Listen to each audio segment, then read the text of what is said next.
በስመ አብ ወወልድ ወመንፈስ ቅዱስ አሐዱ አምላክ አሜን። የአባቶቻችን አምላክ የቸርነት ባለቤት ቸሩ እግዚአብሔር ከዚህ ሰዓት ከዚህ ዕለት ያደረሰን ቅዱስ ስሙ የተመሰገነ ይሁን። እንዴት ሰነበታችሁ? ቸሩ አምላካችን መድኃኒታችን ኢየሱስ ክርስቶስ ለአምላክነቱ እንደሚገባ ቅዱስ ስሙ የተመሰገነ ይሁን። እመቤታችን ወላዲተ አምላክ ንጽሕት ድንግል ማርያም፣ ቅዱስ መስቀል፣ ቅድስት ቤተ ክርስቲያን ያከበራቸው የወደዳቸው ቅዱሳን ሁሉ ስማቸው የተመሰገነ ይሁን። የኔታ ጴጥሮስ መምህራችን፣ ወንድሞቻችን፣ እህቶቻችን ያው በእድሜ የምንበልጣችሁም የምትበልጡንም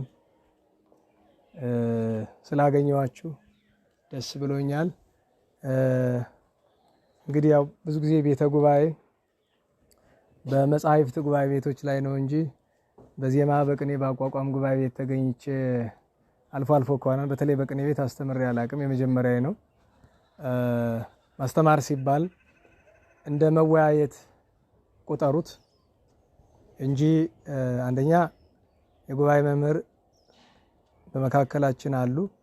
ሌሎቻችሁም በየራሳችሁ እግዚአብሔር የሰጣችሁ ሙያ ይኖራል። ያም ሆኖ ግን አንድ ከእድሜ ብዙዎቻችሁን እበልጥ ይሆናል፣ ተማሪዎችን ማለት ነው። ሁለተኛ ነገር ከንባብ፣ ሶስተኛ እንደ አቅሜ ከትምህርትም ብትሆን የተገኘችውን ነገር ለመመካከር ያክል ነው። በተለይ በአንዳንድ ነገሮች ትንሽ እድለኛ ሳልሆን አልቀርም። አንዳንድ አባቶች ከመሞታቸው በፊት መያዝ ያለብኝን መማር መጠየቅ ያለብኝን መባረክ ያለብኝን አግኝቼም ይሆናልና እሱ ነው ልንነጋገር የምንችለው እንጂ በሙያችሁ ባለሙያ ናችሁ ሁላችሁ። እንደየ ገና ከጀማሪው ጀምሮ ጀማሪው የራሱ የጀማሪነት ሙያ አለው። ባለሙያ ነኝ ተብሎ ባይኳራበትም ማለት ነው። እና እኔ እዚህ መጥቼ ስለምንነጋገር ደስ ይለኛል። ከብዙ ቦታ ለትምህርት ስጠራ ደስ አይለኝም። አልፎ አልፎ ነው ሰውነቴ በደስታ የሚያስተምረው እንጂ ብዙ ደስተኛ አይደለም። ለምን ቢባል ቅድም ስለመጡ ምን ተሰማች ሲባል ደስ ብሎናል ስትሉ እስኪ ትምህርቱ ሲያልቅ በሉት እያልኩኝ ነበር በልቤ። ሊከፋችሁ ይችላል ስንጨርስ። እንግዲህ ላስከፋችሁ አልመጣሁም፣ ግን መሀል ላይ የሚመጣውን ነገር ያው እንዳልኳችሁ እኔ ትምህርት ከእግዚአብሔር ሲሆን ጥሩ ነው። ከሰው ሲሆን ዘንድሮ ስብከትና ቅኔ ለቃሉ ይቅርታ ብልሽት ብሏል። በጣም እንደ ቅኔና እንደ ስብከት የተዋረደ የለም በዚህ ዘመን። ተራ አላፊ አግዳሚ ማወደሻ፣ እንዲሁም ከስብከቱ በላይ የተዋረደ ቅኔው ነው። እንዴት ያለ የተከበረ ሙያ! አላፊ አግዳሚ መወዳደሻ። ሰርግ ተክሊል አልሄድም። ማልሄድበት ብዙ ምክንያት አለኝ። አንደኛው ምክንያቴ እዛ የሚቀርብ ቅኔ ላለመስማት ነው። እንደናንተ ባለሙያ ባልሆንም ሰማለሁ ቢያንስ። እና አባቶቻችን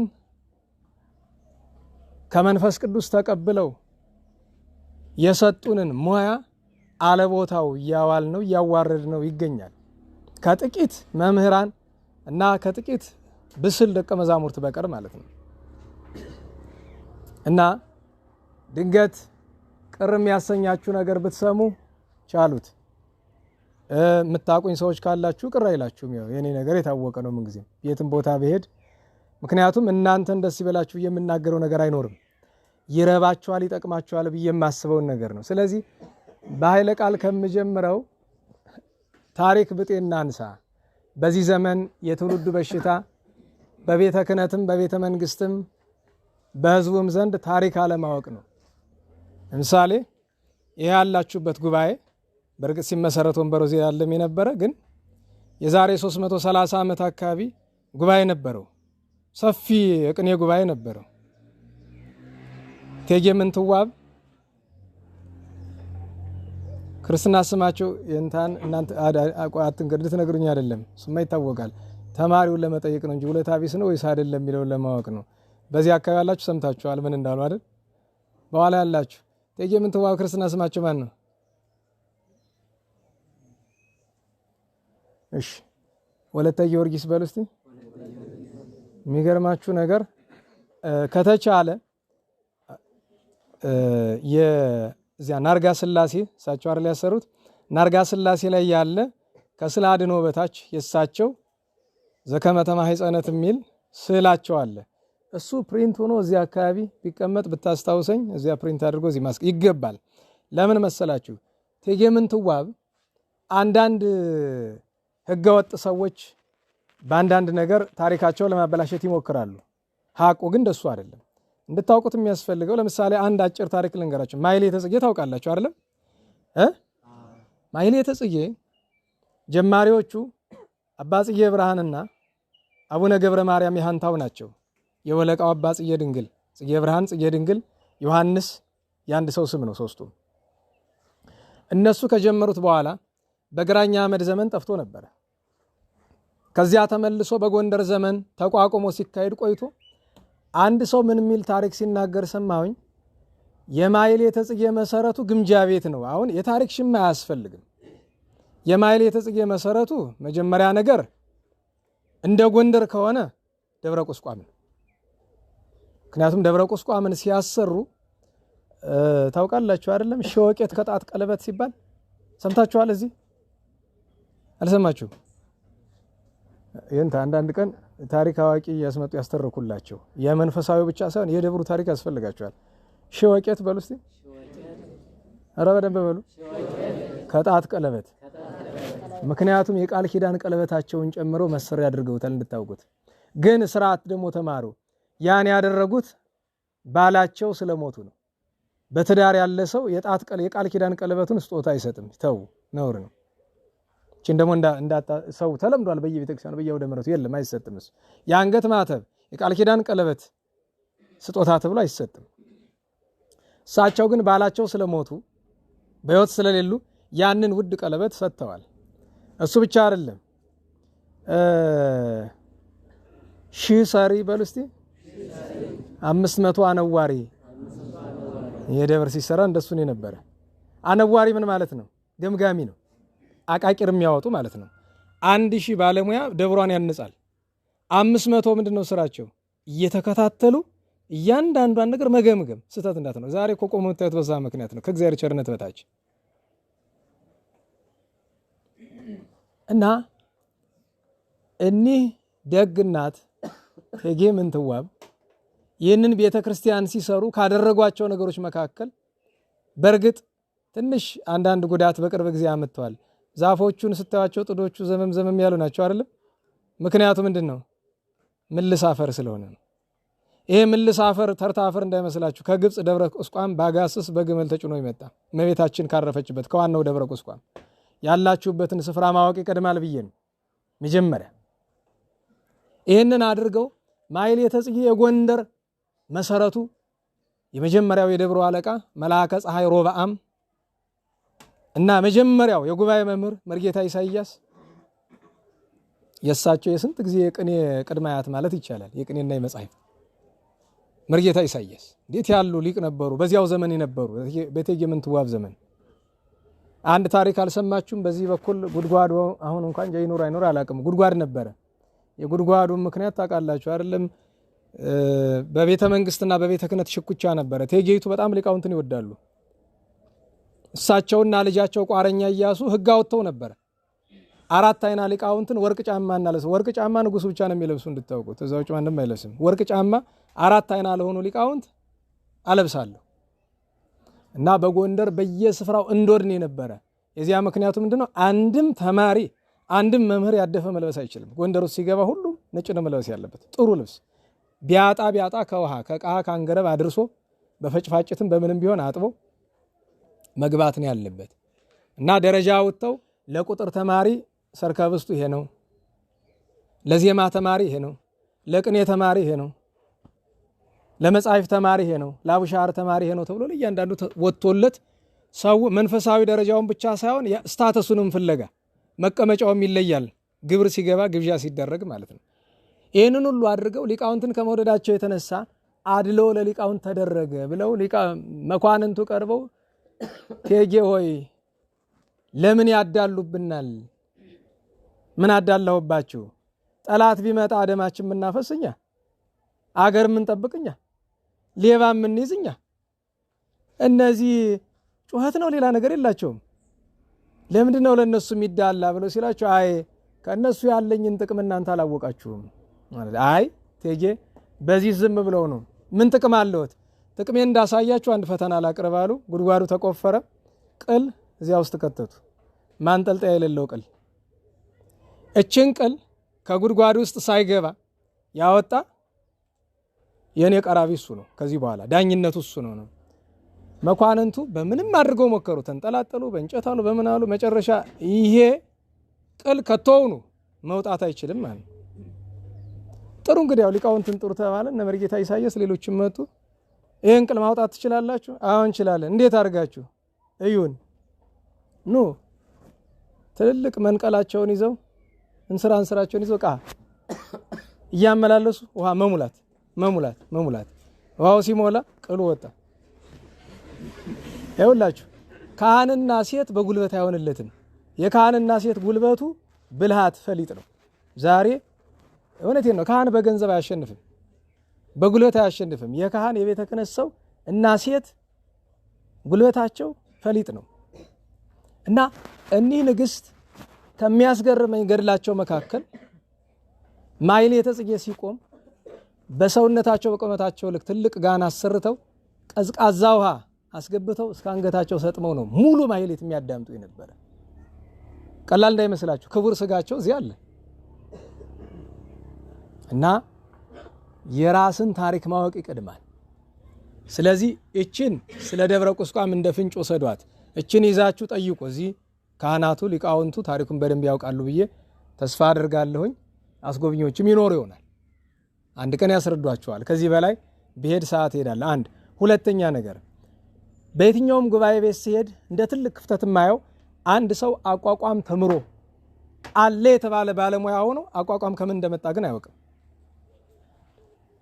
ምክንያቱም በቤተክርስቲያናችን ቅዱስ ዮሐንስ አፈወርቅ የተናገረው ቃል አለ አይደል ይደሎ ለዘያነብብ ቅድመ ይዝክር ስሞ ለባለ መጽሐፍ ወምዝ ያንብብ ወይምሃር ማን እንዳዘጋጀው የማታውቀውን ነገር መማርም ማስተማርም አትችልም አቋቋምን ማን ያዘጋጀው የቅኔ ጀማሪ ማን ነው ያቋቋም ጀማሪ ማን ነው እሱን ማወቅ ያስፈልጋል ማምለጫ ሲፈልጉ ቅዱስ ያሬድ ነው አዎ ግን ቅዱስ ያሬድ አቋቋም የሚባል ስርዓት አልሰራም ታወቃል አምስቱን መጻሕፍቱን በዘርም በጸዋትወ ዜማም በስርዓትም አስረክቧል አቋቋም የሚባል ስርዓት ግን ቅዱስ ያሬድ አይደለም የሰራው ከቅዱስ ያሬድ መሰወር በአማካኝ 700 ዓመት በኋላ ነው አቋቋም የመጣ እንድታውቁት ያቋቋም እናት ጎንደር አይደለችም ሸዋ ነው ታሪክ ሽማ ያስፈልግ ሁሉን ለቦታው መስጠት ነው አንድ ምሳሌ ልንገራችሁ ለምሳሌ ማሕሌት ሲጀመር ቸብቸቦ የለው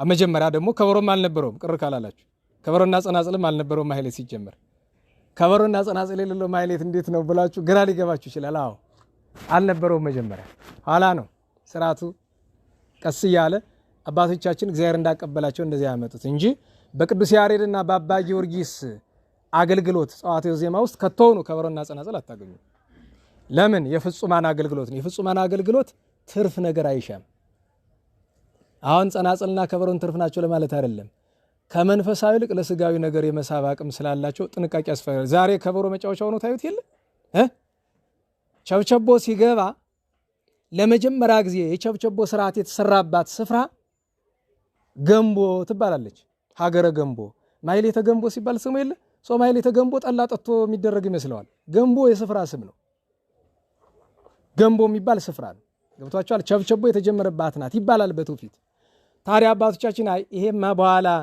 ክፉ አይደለ ችግር ሊያመጣብን ነው እንዴት እናድርግ ይሄን ቸብቸቦ አሉ አይ 3 ጊዜ ብቻ ይደረግ ለዚያውም ከበሮ ሲቆረቆር እንዲህ ነው ስራ አሰሩለት እያለ እኛ ዘመን ደርሶ እስክስታ ይመታበታል ይሽከረከሩበታል ናላቸው እስኪዞር ድረስ ይሄ እብደት ነው ትልቅ እብደት ነው እና ሰው አቋቋም ከአባ አንበስ ጀምሮ ከጻድቁ አቡነ አንበስ ከደብረ ሐዘሎ ገዳም ጀምሮ አቋቋም እዚህ እንዴት እንደደረሰ ማወቅ አለበት ድጓ ከቅዱስ ያሬድ ጀምሮ በአባ ጊዮርጊስ አድርጎ እንዴት እዚህ እንደደረሰ በመካከልም የናዛዥ ጌራን የናዛዥ ራጉኤልን የነ ጨጌ ቃላዋዲን የድጓው ጌታ የሚባሉት ድጓው ለመጨረሻ ጊዜ ምልክት የተሰራለት በሳቸው ነው። ማወቅ አለበት። ቅኔ ሲነሳ ምንም እንኳ ቅኔን ያሬድ ጀመረው አይደለም እንል። ቅኔ ዓለም ከተፈጠረ ዘመን ከተቆጠረ ጀምሮ ያለ ነገር ነው እንድታውቁት። ለምሳሌ የቅዱስ ዳዊት መዝሙር እዚህ ዳዊት ያልተማረ ይኖረናል። 150 ዳዊት ታውቃላችሁ? አዎ በሉ። አዲያ ትባረራላችሁ። ዳዊት ያልተማረ ቅኔ ይማርማ። እውነቴን ነው። ዳዊት ታውቃላችሁ? ዳዊት ቅኔ ነው። ዛሬ እንደምታዩት ዝሩ እንዳይመስላችሁ እንድታውቁት ቤት ይመታል ሙሉ። ለምሳሌ ፍካሬ ሙሉ እስከሚጨርስ ወፍኖቶ ምስለ ኃጥአን ትጠፍ እስከምትለው ድረስ ጠቅላላ ቤት ይመታል እንድታውቁት። ግጥም ነው፣ ቅኔ ነው። ታዲያ ለምንድን ነው ወደኛ ሲመጣ ዝሩ የሆነ ቢሉ አባቶቻችን ሲተረጉሙ ሁለት አማራጭ ነበራቸው። አማራጭ አንድ እንደዚያው በግጥም ማምጣት፣ ግን ኃይለ ቃሉን ይስታል። ቤት ለመምታት ሲባል ኃይለ ቃሉን ይስታል። የይዘቱን ጥንካሬ ነው መጠበቅ የፈለጉት እነሱ ኃይለ ቃሉን። ቅዱስ ዳዊት መንፈስ ቅዱስ አድሮበት የተናገረው ኃይለ ቃሉን ለመጠበቅ ሲሉ ግጥምነቱ ቀርቶ ዛሬ እንደምናየው ሆነ። በእርግጥ ሲጀምር በግዕዙም ብፁዕ ብእሲ ዘኢሖረ በምክረ ረሲዓን ይላል። ንቤት ነው አይደል? ወዘይቆመ ውስተ ፍኖተ ኃጥአን ይላል። ንቤት ነው። ወዘይነበረ ውስተ መንበረ መስተሳልቃን ይላል። እንዲሁ እስከ 3 ቢያንስ ንቤት ነው እነዚያ። ስለዚህ ቅኔ ዓለም ከተፈጠረ ዘመን ከተቆጠረ ጀምሮ የነበረ እግዚአብሔር ለአዳም ያልሰጠው አዲስ የመጣ ሀብት የለም እንድታውቁት። ለምሳሌ የመላእክትን ምስጋና በመስማት የሚቀድም ቅዱስ ያሬድ አይደለም፣ አባታችን አዳም ነው። ከመላእክት ጋር ያመሰግን ነበረ። ከዚያ በኋላ በብሉይ ኪዳን ቅዱስ ዳዊት መኃልየ ዘሰሎሞንን ተመልከቱት። ቅኔ እኮ ነው፣ ረቀቅ ያለ ያሆን። በነገራችሁ ላይ ለመጽሐፍ ትርጓሜ የሚያስፈልግበት ምክንያት እኮ ምንድን ነው? ልክ እናንተ ቅኔ ሰምና ወርቅና በሌላም መንገድ እንደምትፈቱት ትርጓሜ ያስፈልጋል አይደል? ያስፈልጋል። ለምሳሌ ክልኤ አጥባትኪ ብሎ አለ። ሁለት ጡቶች ሲል ምን ለማለት ፈልጎ ነው? ምክንያቱም ሰሙ ስለ ጡት ተፈጥሮ በጡት እናት ልጆቿ እንዴት እንደምታሳድግ ይነገራል። ወርቁ ግን ጡት የተባሉ ምንድን ናቸው? ብሉይና ሐዲስ ተርጉመናል። ይች እንዴ እና ቅዱሳት መጻሕፍት ቅኔ ናቸው እንድናውቃቸው ይሁን። እንደው ዝም ብሎ ድንገት በኋላ አሁን ስለ ዮሐንስ ገብላዊ ወይም ስለ ዮሐንስ ፍልሱፍ እንደዚያ ስትነገሩ እሱ በኋላ አሁን እንደምናውቀው አይነቱን የጀመረው ነው እንጂ እስከ ዮሐንስ ገብላዊ እስከ ዛሬ 600 እና 700 ዓመት ቅኔ ያልነበረ የሚል ሰው ካለ ችግር ነው። ታሪክ ማወቅ ያስፈልጋችኋል ነው ዛሬ ለመክራችሁ የምፈልገው። እንደ ወንድም ታሪክ ወቁ። በሁለት ምክንያት፣ አንድ ታሪኩን የማያውቅ ሰው ቃሉ ከባድ ነው። ያው የንታን ይቅርታ እየጠየኩኝ ያው ማለት ቃሉ በነገራችሁ ላይ አንዳንድ ቃላት ለትምህርት ስንጠቀምባቸውና በግል ህይወታችን ስንጠቀምባቸው ይለያያሉ። አሁን ማለት ታሪክ የማያውቅ ሰው ይቅርታ እንግዲህ እንታየው እውር ነው የሚባለውና ይቅርታ ያልኩኝ በጣም አሁን እውርና አይነ ስውር ይለያያል። አይነ ስውር ማለት አይነ ስጋው የተሰወረ አይነ ልቦናው የተከፈተ ማለት ነው። ቅዱስ ዳዊት ነግሮን የለ አይደል? አይነ ስጋው እግዚአብሔር በረቀቀ ስልጣኑ አይነ ልቦናውን ለመክፈት ሲል ነው። ብዙ አይነ ስጋው የተከፈተ ሰው አይነ ልቦናው እውር ነው ይታወቃል።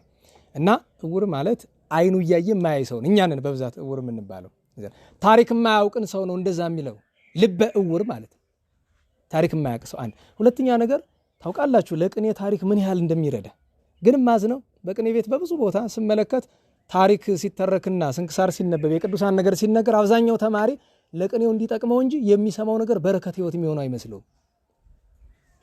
ያማ የእግዚአብሔርን ቃል መናቅ ነው የሚሆነው። እና ስለዚህ እሱን አደራ ልላችሁ እወዳለሁ። እንግዲህ እችን እንደ ማንሻ ካልኩኝ የተለየ አዲስ ርዕስ መርጬ ከምንነጋገር ይልቅ ቅዱስ ያሬድ የሰራው ዕለት የሰጠው ኃይለ ቃል አለ። ጥቂት ነው የምልበት። እሱን ዛሬ የሳምንቱ ማንሻ ነው፣ የስድስተኛ ሳምንት ማንሻ ነው አይደል? ሁላችንም በልማድ እናውቀዋለን። ገብር ኄር። እንግዲህ ስለ ገብር ኄር ሀተታ ውስጥ ገብቼ ብዙ ነገር አልላችሁም፣ የምትረዱት ነገር ይሆናል ብዬ ተስፋ አድርጋለሁ።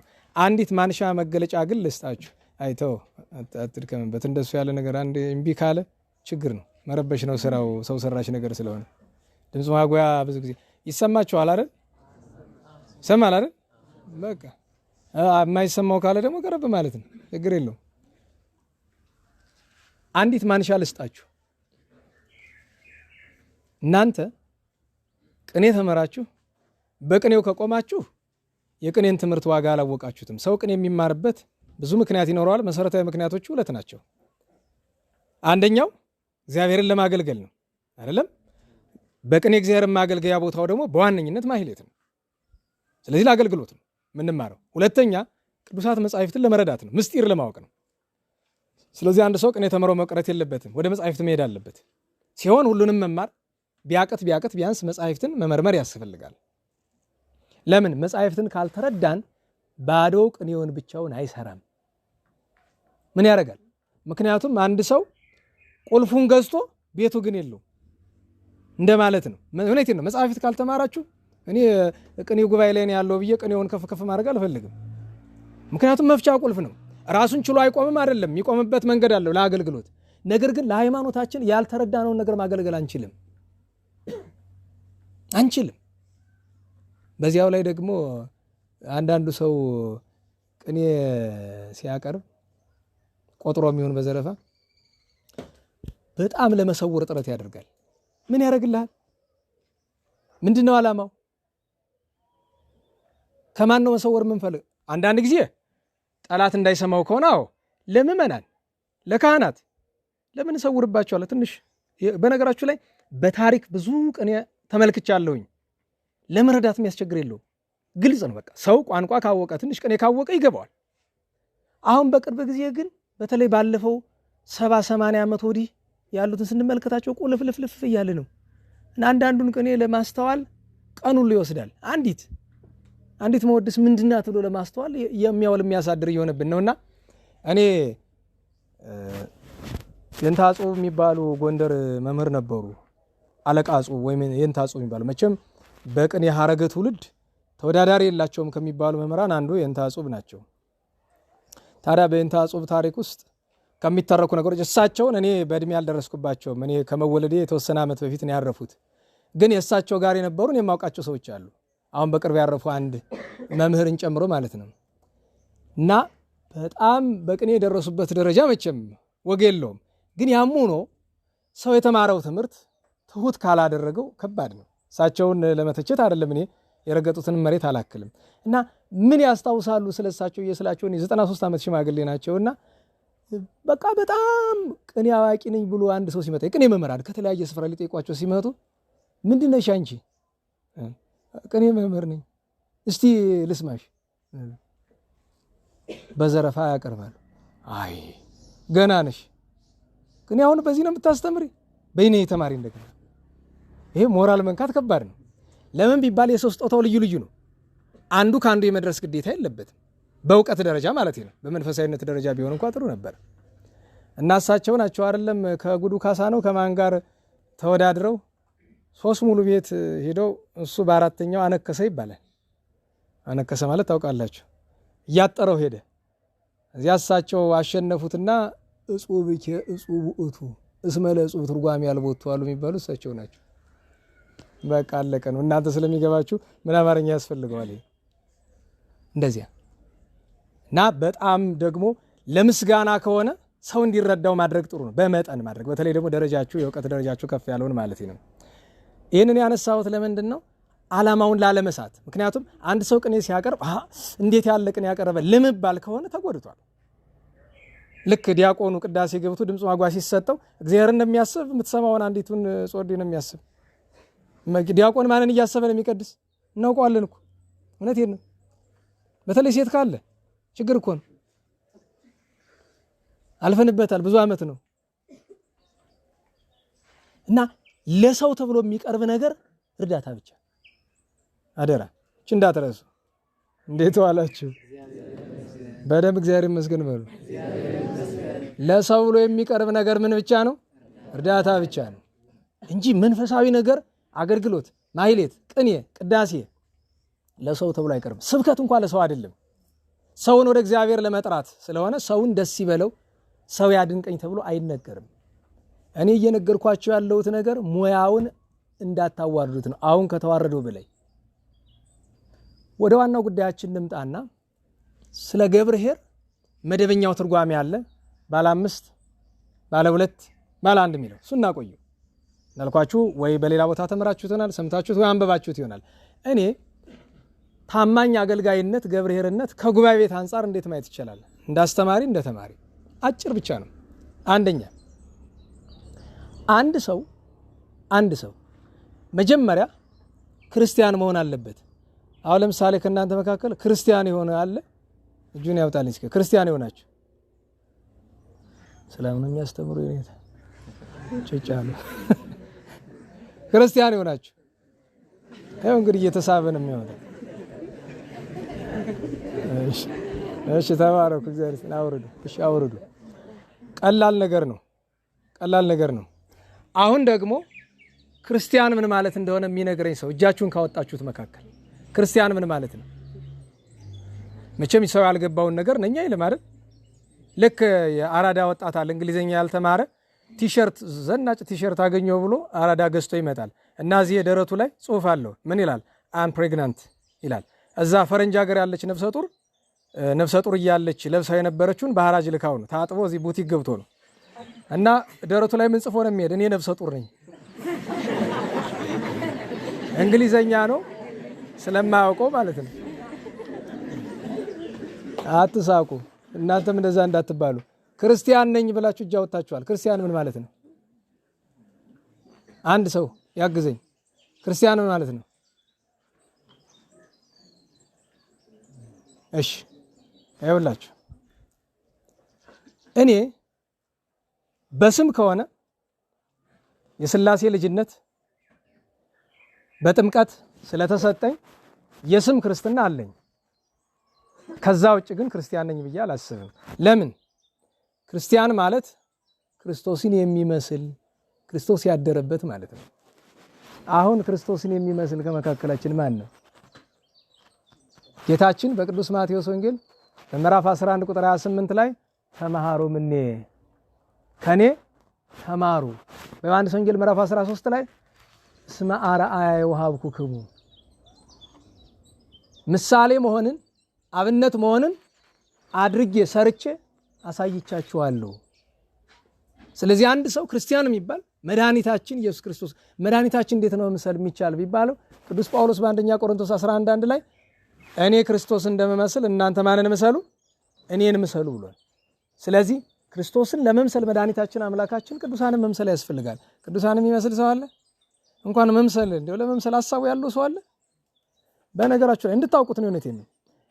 ለመዳን መንግስተ ሰማያት ለመግባት ከትርጓሜ ትምህርት ከቅኔ ከዜማ ካቋቋም ከሁሉ የሚቀድም ነገር አለ። በፍርድ ቀን ቅኔ ተመራል የሚባል ጥያቄ የለም፣ እንዳትረሱት። ትርጓሜ መጻሕፍት ታውቃለህ የሚባል ጥያቄ የለም። በፍርድ ቀን እናንተ የተቀበላችሁት ነገር ነው የሚጠየቅ። ለምን? በፍርድ ቀን ጌታችን ዛሬ የሚነገረን እሱ ነው። እስመ ረህብኩ ተርቤ ይላል ባለቤቱ። ለዚህ መልስ ያለው አለ? የተራበ አብልታችኋል? በጥንት ዘመን እኔ ዛሬ ታድርጉ አታድርጉ እናንተ አላቅም። በጥንት ዘመን ግን የጎንደር የአብነት ትምህርት ባህል አለ። ጎንደር ጥንት መደብ አለው። አድባራቱ እየራሳቸው መደብ አላቸው። ከዚያ ተማሪው ሂዶ መጀመሪያ ከፍ ያሉት አድራሾቹ ስፖንሰር ስላላቸው ትከሳ አይወጡ ራሳቸው። ምክንያቱም ስፖንሰር የሚያደርጓቸው ከላይ ንጉሱ፣ ከንጉሱ ቀጥሎ መኳንንቱ እያለ እስከ ባላባቱ ድረስ ስፖንሰር ያደርጋል። ሌላኛው ግን ወጣኒውና ማዕከላዊ ግን ዞሮ ይተክሳል ወይም ይለምናል። ያንን የለመነውን ይዞ ሲመጣ ሲሄድ የራሱ ጸዋትወ ጸሎት አለው የሚያደርሰው፣ ሲመለስም የራሱ አለው። ልክ እንደመጣ የመጀመሪያ የሱ ቤት ካሉት ጎጆዎች በመጀመሪያ ከሆነ ከሱ ቀጥሎ ያሉት ለትንሾች ብቻ ይሰጣል። ከ13ኛው ረድፍ ላይ ከሆነ ለ12 ቤቶች አካፍሉን የሚሄድ ምን ይተርፍልኛል የሚባል ነገር የለም። ብቻ ምንድነው የሚያደርግ? አኩፋዳውን ከፍቶ በእንተ ማርያም ድንግል ወበእንተ ወልዳ ኢየሱስ ክርስቶስ እያለ ይሰጣል። ያችን ግን ተማሪው አይጨክንበትም። ዝም ብሎ ቁራሽ ብድግ እያደረገ እመቤታችን ትስጥልን፣ ቸር መድኃኔዓለም ይስጥልን እያለ ተቀብሎ እንደዚህ ያደርጋል። ተማሪን የሚያደርገው ለምንድን ነው? መለመኑ ሰው ቢያጸድቅ እንጂ በእርግጥ ስሟን ስለጠራን እሱ ረድኤት አለው፣ ግን ዋናው ጽድቅ መስጠት ነው። ጌታችን ምን አለ? ብፁዕ ዘይሁብ እምዘይነስ፣ ከሚቀበል ይልቅ ማን ብፁዕ ነው አለ? የሚሰጥ። ያችሁ ምጽዋት መስጠት ነው ብፁዕ የሚያሰኝ። ግን እናንተ ደግነቱ ስትቀበሉም በእመቤታችን ስም ነው፣ ሲመገቡትም በእመቤታችን ስም ነው። ከዚያ በኋላም ከተማራችሁት ትምህርት ለህብረተሰቡ መልሳችሁ የምትሰጡትን አገልግሎት ስላለ እሱን ታሳቢ ማድረግ ነው። እና አንድ ሰው በፍርድ ቀን የሚጠየቀውን ጥያቄ እውነቴን ነው አውቃለሁ፣ 24 ሰዓት የሚያሳስባችሁ እቺ ቅኔ ጉባኤ መቼ አልቃ መቼ ተቀኝታችሁ ከዚያም ደግሞ ገፋ ማድረግ የሚፈልግ ካለ እንዲሁ አገባቡ ምኑን እስከ መቼ ድረስ አጥንቼ ኋላ ማስነጋሪ ሆኜ ዘራፊ ሆኜ ብሎ ያችን እሱ ጥሩ ነው። እሱን ማሰብ አይደለም ችግሩ። እሱ ግን አያጸድቅም ነው። በግልጽ ማንነጋገር አያጸድቅም ስላችሁ ብቻውን መቆም የሚችል ነገር አይደለም። ስለ ክርስትናችን እናስብ። አሁን ድጋሚ ልጠይቃችሁ፣ በትክክል በተግባር ክርስቲያን ነኝ የሚል ሰው እጁን ያውጣልኝ። አልቦ አሃዱሂ ማለት እኮ ይሄ ነው። ቅድም ልብ በሉ፣ ስታወጡ አልነቅፋችሁም። ለምንድን ነው ያልነቀፍኳችሁ? ክርስቲያን ሲባል እና ታዲያ ሰላም ላይ ነው። አዎ እጁን ያውጣል ማንም ሰው አይደለም። ተግባሩ ሲነገረው ግን እጅን መሰብሰብ ጥሩ ነው። ለምን? በተግባር አልተገኘንበትም። ስለዚህ ገብርኄር ታማኝ ሲባል ከትምህርቱ ጋር አብረው የሚሄዱ ነገሮችን ማሰብ። አንድ የመጽሐፍ ተማሪ ታማኝ አገልጋይ የሚያሰኘኝ ምንድን ነው? ለዚህ መልስ ምን ያገኛል? ተምሮ አስተምራለሁ ብሎ ሲያስብ ቅዱስ ጳውሎስ በሮሜ መልእክቱ ምዕራፍ 2 ቁጥር 1 ላይ ወፎኑ እንከ ዘኢትምህር ርእሰከ ይለዋል። ራስህን ማታስተምር ምን ማለት ነው? ተምሮ የለ። ለምንድን ነው እንደዛ የሚለው? መማር ማለት ማወቅ ማለት ነው። ማወቅ ማለት መኖር ብቻ ነው። ያልኖሩት እውቀት ታወቀ አይባልም። ተርታ እውቀት ነው እሱ።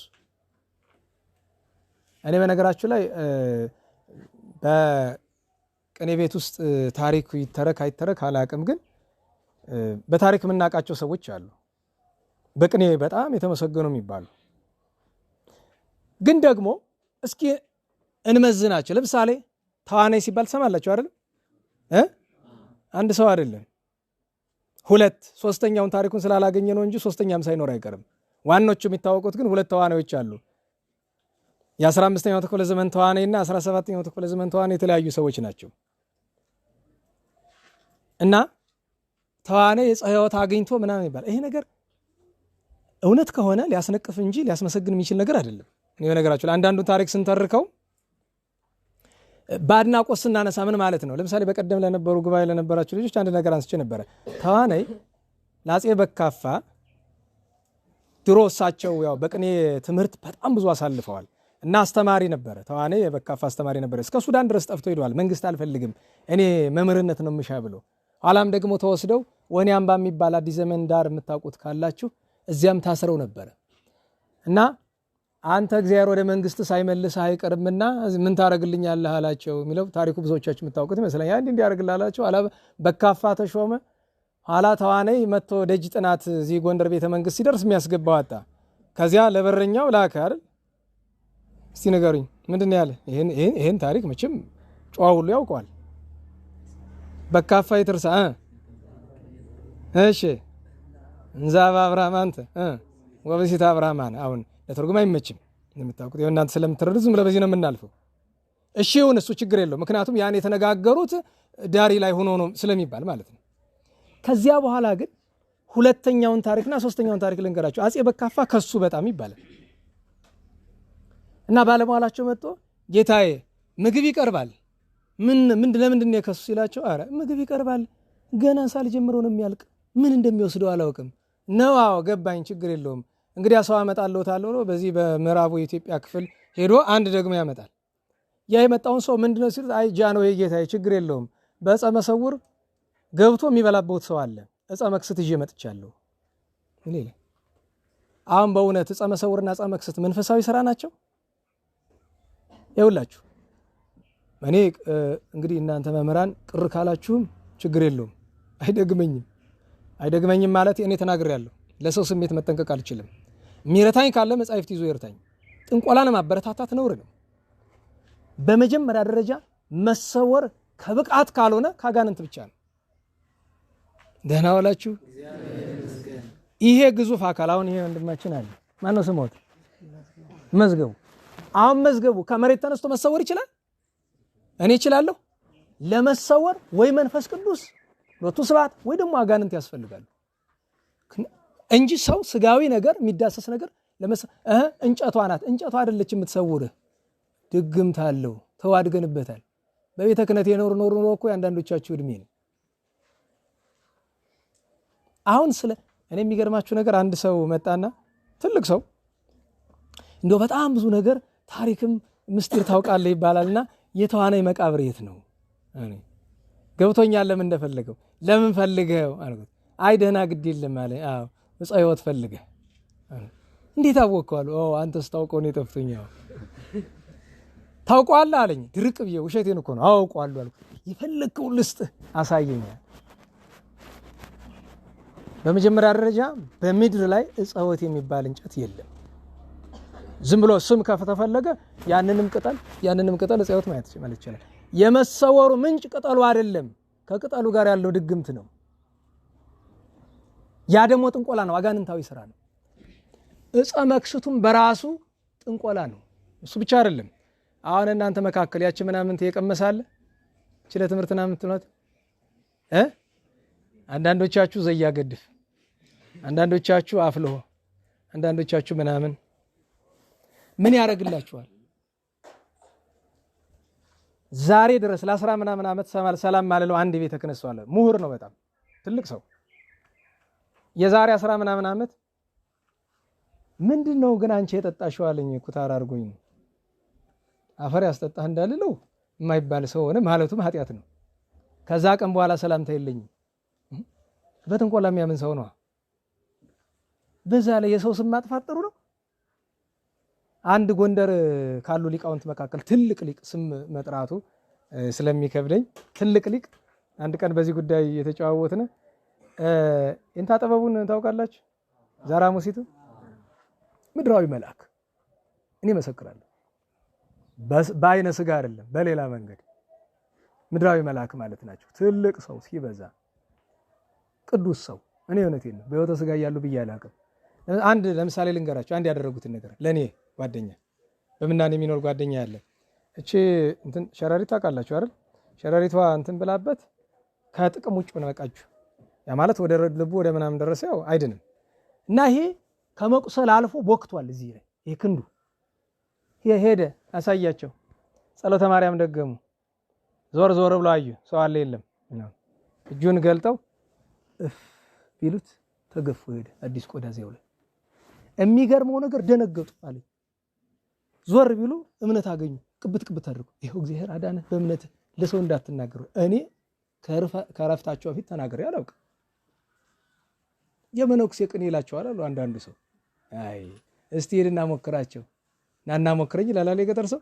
ሄድና ሞክራቸው ታሸንፋቸው እንደሆነ እንዴት ዋላችሁ? የሳቸው ተማሪ የነበሩ ናቸው እኒ ሊቅ። አሁን ይሄንንም ይሉኝ ከሳቸው ዘንድ እያለሁ ረዳቸው ነበርኩና በጣም ስለሚወዱኝ ሰዎች እየመጡ አንተ የእንታ ጥበቡ ይሄን ያህል ቅርበት ኑሮ ዘያገድፍ ወይ አፍልሆ ነገር ስጡኝ ብትላቸው ምን አለ ብለው እያሉ ሲነዘንዙኝ እየፈራው እየቸርኩ አንድ ቀን ገዳም ስንሄድ ወደ ጣና መንገድ ላይ ስደርስ የእንታ እንዳይቆጡኝ ባከውት። በጣም ቁጡ ናቸው እንድታውቁት። ለሚራሩ ተሮሮ ናቸው፣ ሲቆጡ በጣም ቁጡ ናቸው። እንዳይቆጡኝ አደራ። ምንድነው ንገረኝ መጀመሪያ እንዳይቆጡኝ። አልቆጣህም እንዴው ሰው እንደዚህ እያለኝ ነው እና እንዴው ወይ መክሰት ወይ ዘያገድፍ የሆነ ነገር ካለዎት እንዴው እና በቁጣው ፈንታ ሳውቀዋል። ዝም ብለው ትተውኝ ሄዷል። አበው እንግዲህ ቶሎ አይመልሱ ማለት ትንሽ ከተራመድነ በኋላ ቀጣሉና ቆሜ ነው ልጅ ትምህርት እንዲገለጽልህ ፈልገህ ነው? አዎ በልሽ መልካ ኢየሱስ ጀምርልኝ። እሺ በል ለዝክረ ስምከ እዛ ለስር ተረስከ ላይ ብዙዎቻችሁ መቼም ታውቁት ይናል ሊቀ ካህናት እዛ ላይ ለኩሉ ካለ በኋላ ምንድነው ቀጥሎ ያለ? ይጻፍ በልሳኔ ለውዳሴ ከፊደሉ አይደል? እቺ ስትደርስ ሶስት ጊዜ ለቀራንብቴ ከላይ ስትደርስ ሶስት ጊዜ ለራሃቲከት ላይ ስትደርስ ሶስት ጊዜ እና ለሰኮና ከላይ እነዚህን ሶስት ጊዜ በላቸው። ከዚህ ውጪ ምንም ነገር ብትቀበል የሰይጣን ማደሪያ ትሆናለህ ብለዋሉኝ። ያችን ነው የምደግም ብለዋል። ዛሬ ስማቸውን በጠራላችሁ በሳቸው ልክ ሰው የለም። አንዳንዶቻችሁ ማን እንደሆኑ ገብቷችሁ ይሆናል ሳንነጋገር ማለት ነው። ስም መጥራቱ ከብዶኝ አያችሁ። እንደዚህ አይነት ነገር ውስጥ የተነካካችሁ ካላችሁ አንድ ጓደኛ ያችን ነገር ሞካክሮ መጣና ከበሮ ሲነካ አንዘረዝረዋል በቃ ምን ነገር እና በኋላ ስማኝ አንተ መዳን ትፈልጋለህ አልኩት። አታድርግ የተባልከው ነገር ምን አለ አልኩት። የታወቀ ነው ሁሉ ቢለው ያ መከረኛ ተልባ ነው።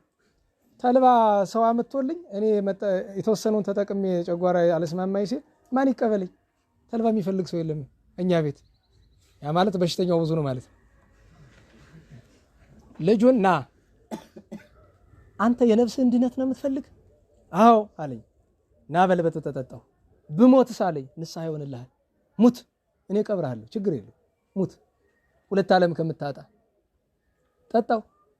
አስተፍቶ ዳነ። አሁን ጥሩ ይኖራል።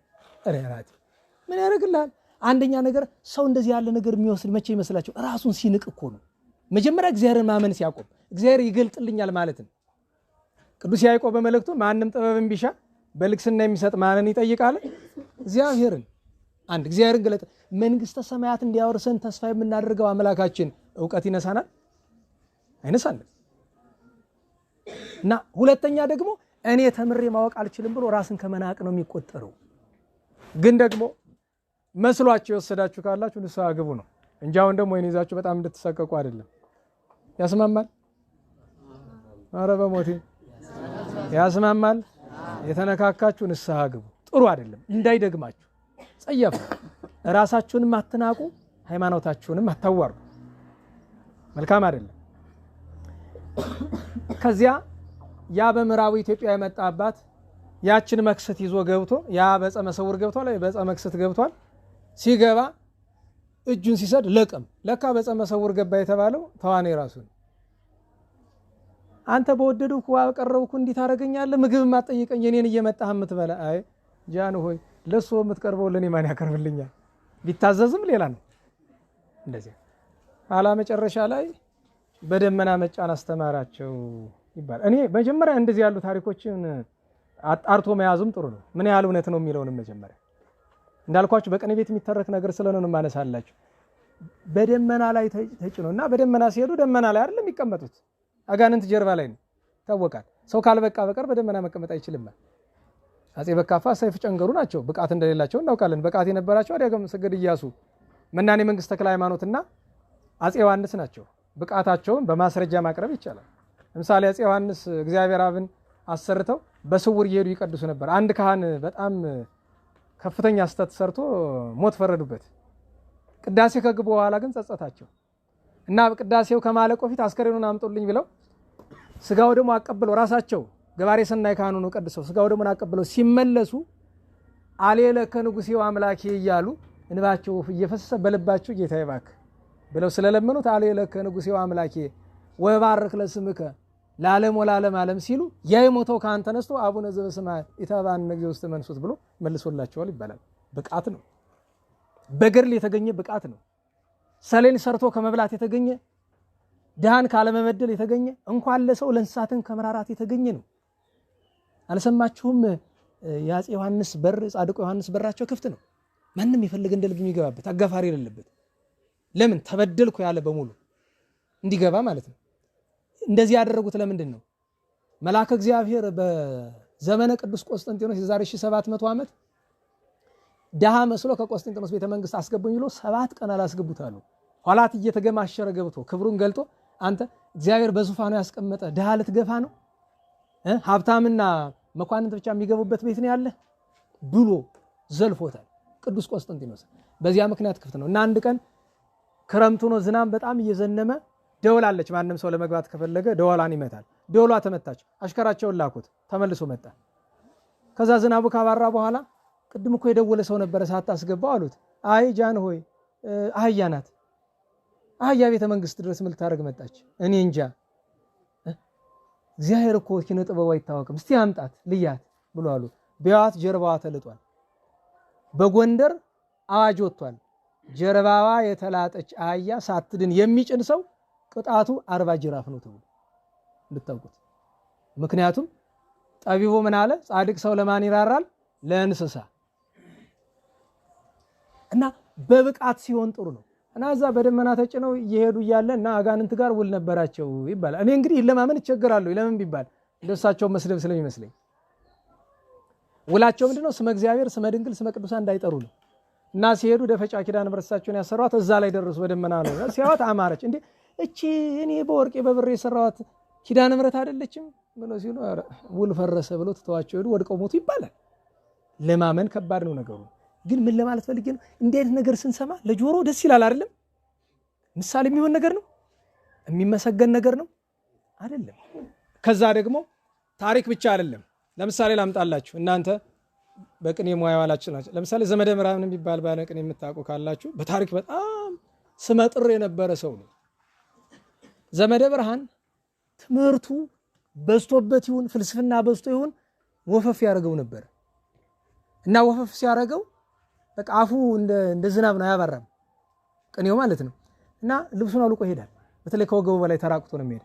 እና በዛ ወቅት አንድ ሊቅ ነበሩ አለቃ ደሌ የሚባሉ እና እሳቸው በበቅሎ ተጭነው ሲመጡ እሱ ለካ ከድንጋይ ውስጥ ተደብቆ ቆይቷል። ራቁቱን ሲል ድንብራ ጣለቻቸው። ያን ጊዜ እየፎከረ ደንገጸ ጴጥሮስ አለቃ ደሌ መምህር ዘመደ ብርሃን አምላክ ስመተሬ በደብር ብሎ የሚገርማችሁ ነገር እንታ ጥበቡ እንደዚህ አይነት ቅኔ በጣም ነው የሚጠሉ። ምሳሌነቱ እንዴት ያለ ነው! ንጽጽሩ እንዴት ያለ ነው! እኔ ይቅርታ አድርጉልኝ። እኔ እናንተን በሙያ ልነቅፍ የምችልበት ደረጃ የለም። እሳቸው ተናደው ምን የመሰለ ዱላቸውን ይዘው እንዴት ብትንቀኝ ነው ራስህን በአምላክ እኔን በፈራው በጴጥሮስ የምትመስለኝ በዚያ ደብረ ታቦር ብሎ ሊጀልጡት ሲሉ እግራቸው ወደቀ። ምናልባት ካዘባረኩት ታስተካክሉታላችሁ። አንዳንድ ጊዜ በቃል የተያዘ ነገር ይረሳል።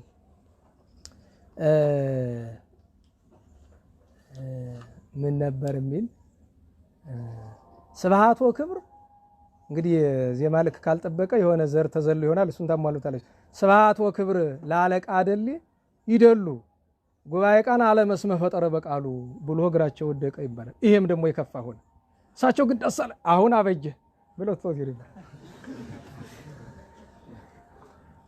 አሁን ይሄ ለቅኔው ጥራት ለሙያው ካልሆነ በቀር ለመንፈሳዊ ደረጃው የሚመሰገን ነገር አይደለም። አሁን በዚህ በዋድላ በጣም ከተደነቁት ለመምህራን የሚሰጣቸው ስም አለ አይደለም? ግጫው የሚባላል ማይበል ግጫው መንክር ነማይበል ፈንቲ ይባላሉ። ልክ እንደዚያ ሁሉ ሲራክ የሚባል ነበረ። የማዕረግ ስሙ ምንድነው? የቅኔው መስፍን ይባላል። እና ትግሬዎች ባለቅኔ ያከብራሉ ተብሎ አክሱም ሄደ ሊቀጠር። ግን የሄደ ማን ጋር ነው? ተማሪዎቹ ጋር። ከዛ ዝናውን ሰምተዋልና ይሄን የዋድላ ሰው ማዋረድ አለብን ብለው እነሱም በ60 ብር እሱም በ30 ብር ይቀጥሩታል። ተረድታችኋል? ቅኔ ተማሪ ቶሎ ነው የሚገባው ይባላል። ተማሪዎቹ በስንት ተናገሩ እንጂ እሱ በስንት አስቡት። በታችሁ ነው። እና አይዱግ ወበቅል እንዛ ያወጽኡ ስሳ ሲራክ አምላከ ዋድላ ተሰይጠ በ30 ብሎ አንደኛ ተማሪዎቹን ሰድቡ፣ ሁለተኛ ነገር ደግሞ ራሱን አምላከ ዋድላ። ከዚያ ግን ስላናደዱት ከትግሬ ከአክሱም ሊቃውንት ጋር ቅኔ ገጠመ ይባላል። አልቻሉትም። እሳት ነው ያው በዚያ የታወቀ ነው። እና መጨረሻ ላይ ይሄኛውስ በቃል ይረሳል መሰለኝ። ምናልባት እንግዲህ እናንተ እዩትና መመስገን ያለበት ነገር ነው ወይስ አይደለም? እስኪ ፍርዱን ለእናንተ ልተው። እና መጨረሻ ላይ የትኛው ቤት ላይ የትኛው ቤት ማጠቃለያ እንደሆነ እናንተ ሞክሩት። እኔ ዝም ብዬ ልንገራችሁ። መጨረሻ ላይ አልችሉት ሲሉ ለሲራክ ከሀይነ ክብር ዘስርጋዊው ጶዴሬ ይክህሉ ለኪፎቶ ሳታውያን 7 እግሬ ብሎ አላቸው ይላል። ግን ስድብ የሚመስል የተመሰገነ አንድ ቅኔ ከአለቃ ክፍለ ዮሐንስ ማለት ቅኔውን አንድ ምስጢር ልንገራችሁ። ዛሬ የምታውቁት ቅኔ ዜማ ልክ አለ አይደለም? እነሱ ናቸው የሰሩት እንድታውቁት። ከአለቃ ክፍለ ዮሐንስ በፊት የነበረ ቅኔ ባመጣላችሁ ምን ቤት እንደሆነ መለየት አትችሉ። ምክንያቱም ከ350 ዓመት ወዲህ ዜማ ልኩ እንደ አዲስ ተሰርቷል። ይህን ማወቅ አለባችሁ። እሳቸው ብቻ ሳይሆኑ ሁለት ናቸው የሰሩት ይባላል። ድንቆ ሲባል ሰምታላችሁ? ድንቆ ማረቆ፣ ወርቅ በምንቸት የሚባሉ የቅኔ መምህር ወርቅ በምንቸት። የሚገርማችሁ ነገር እሳቸውን ብቃት ነበራቸው እና እዚህ ጎንደር ከሊቃውንት ጋር በጣም እየተጋጩ ቸገራቸው። ለምን? እሳቸው በብቃት ስለሆነ ዳባ ለብሰው ነው፣ ልብስ አያምራቸውም። ሲመራቸው አረቢያ መድኃኔዓለም ልሂድ ብለው፣ በጣም የሊቃውንት ሀገር ነው፣ ደንቢያ ይሄዳሉ። የጎንደር ሊቃውንት እሳቸውን የሚያክል መምህር አጥተን መኖር አንችልም ብለው መሄጃ ቢያጡ በአህያ ተቀምጠው ይሄዳሉ እና ዞር ሲሉ ክፍለ ዮሐንስ ሊቃውንቱ በአህያ ላይ ተቀምጠው አዩአቸው። አኢዱግ በላይ ለአኢዱግ ተጽዕኖ ምሆሩ ክፍለ ዮሐንስ ሊቅ እንዚሃውር በእግሩ። ያን የመሰሉ ጻድቅ ሊቅ እንዴት ተሳደቡ ብሎ አለኝ አንድ ሰው። አይ እኔ ባለሙያ አይደለሁም፣ ግን የደግን ሰው ነገር ግን ለማስተዋል ትንሽ እግዚአብሔር ይረዳኛል። እንዲህ ብለው ሲናገሩ በሰሙ ስድብ ቢመስልም በወርቁ ግን ምስጋና ነው። ለምን? ከመ እንተ እድግት ነፍስቶሙ ለጻድቃን ብሎ ጻድቃንን በአህያ ስለሚመስላቸው መጽሐፍ። አህያ ትሁት ናት አይደለም? ፍጹም አይደል? ታጋሽ ናት ፍጹም። በዚህ ምክንያት ጌታ በሆሳዕና የመረጠ እሷን፣ በስደቱ የመረጠ እሷን፣ በለዓምን ለመገሰጽ የመረጠ እሷን ነው። እንዲህ ያለው ደግሞ ስድብ ይመስላል እንጂ ስድብ አይደለም፣ ምስጋና ነው። ይህንን ያመጣሁበት ምክንያት ምንድን ነው ካላችሁ፣ ሌሎች ብዙ አሉ ብንነጋገራቸው የማያልቁ። ደግሞ ተማሪ ስራ ሲፈታ ቁጭ ብሎ ጸናጽል ጥርስነ ዝበትርጓሜው ደብተራ ያጸነጽል ገብሰ ወያመረግድ ሽምብራ ይላል። ያሁን የሥራ ፈት ቅኔ ይባላል። ለመለማመጃ ጥሩ ሊሆን ይችላል። ምክንያቱም ማወቅ ያለብን ነገር ቅኔ ዓላማው እግዚአብሔርን ማመስገን ነው። በሞቴ አብራችሁኝ እንድትሉ ፈልጋለሁ። ቅኔ ዓላማው በደንብ በሉ፣ እግዚአብሔርን ማመስገን ነው። ከዛ የእግዚአብሔር የሆኑ ሁሉ ደግሞ አብሮ ይመሰገኑበታል። እኔ ሊቃውንትን ማመሰግናቸው ክብሪት ቅኔን ከነገረ ሕማሙ እንዳይወጣ መወሰናቸው፣ ሌላው በሙሉ እንዲያ ወዲያ ግራ ቀኝ ሲል እኔ ገረመኛል። በቅኔ ቤት ታሪክ ቅኔ እየተቀኙ የተሰውሩ ሰዎች አሉ ይባላል። ከመንፈሳዊ ደረጃ የተነሳ በጾም በጸሎት። ይሄ ሌላ የምናምን ትሆን አይደለም። እና ዋናው ትልቁ ነገር ስታስቡት አሁን በታሪክ ውስጥ ያነሳሁላችሁ ያ የማይገባ ነገር ውስጥ የነበሩ ግን ደረጃቸው ከፍ ያሉ ሊቃውንት አግብርት ሄራን አልነበሩ። በነጠላ ብናቸው ገብርኄር ለማለት እንቸገራለን። ፍርዱን ለእግዚአብሔር እንተዋለን። ካየነው ነገር የተነሳ ግን አንድ ሰው ገብርኄር የሚባለው በቅዱሳት መጻሕፍት የተሰጠው ነገር በተግባር ሲኖር እንጂ በሚደረድረው ቅኔ ልክ አይደለም፣ በእውቀቱ ደረጃ አይደለም። ምክንያቱም በእውቀት ደረጃ አርዮስ መቅዶኒዎስ ያላቸውን ቅኔ ዛሬ ያለ ሊቅ በሙሉ ተሰብስቦ ግማሻቸውን አያክልም። የእውቀት ችግር አለም ያለባቸው እነሱ መንፈስ ቅዱስ ተለይቷቸው። ስለዚህ ታማኝ ባሪያ ለመሆን በመጻሕፍት ትርጓሜም ይሁን በቅኔም ይሁን በዜማም ይሁን በቅዳሴም በምንም ይሁን ያንን አንድ ማድረግ ያለብን ለእግዚአብሔር ነው።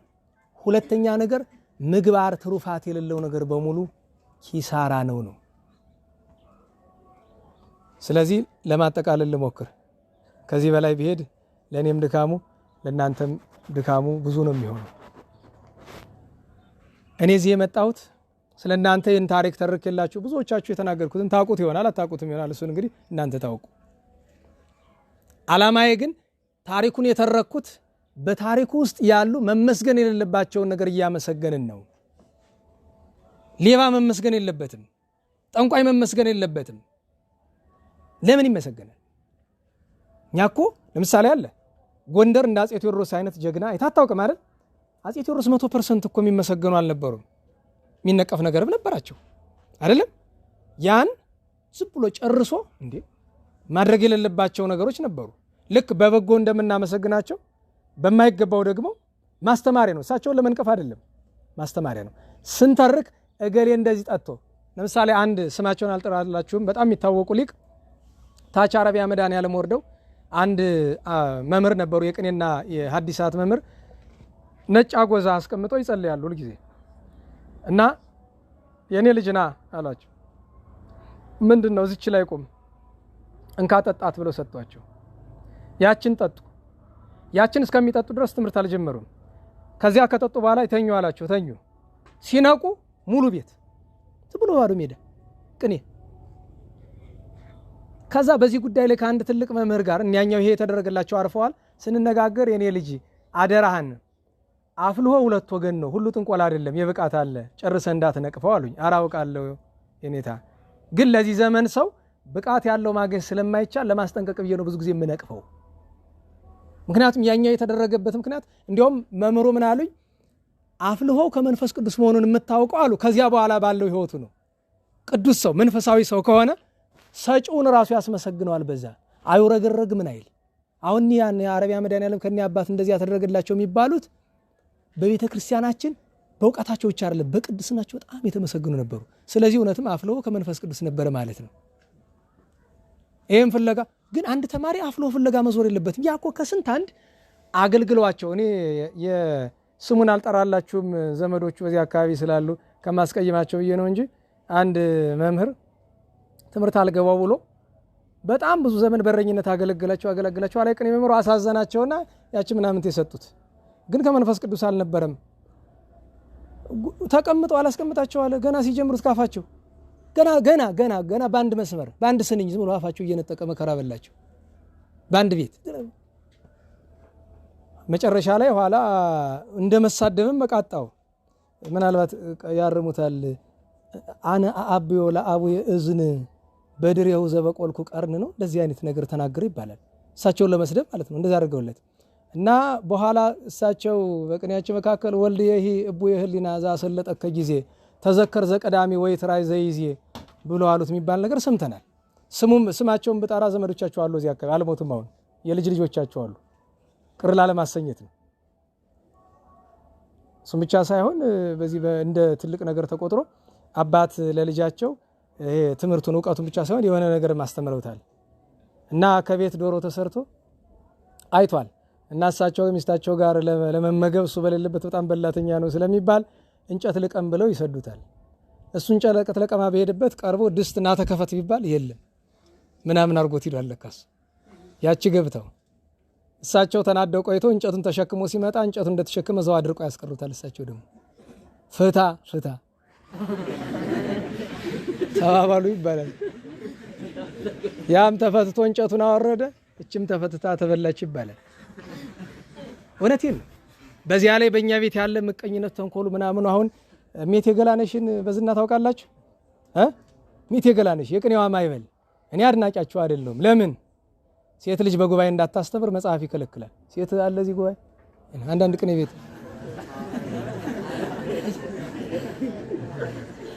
አሉ የማሩ ግን እንዳያስተምሩ ተናግራለሁ። አይ መማር አልተከለከለችም፣ በቤቷ ትማር ይላል። ግን እንግዲህ በዳሩ ነው ያዳምጡ።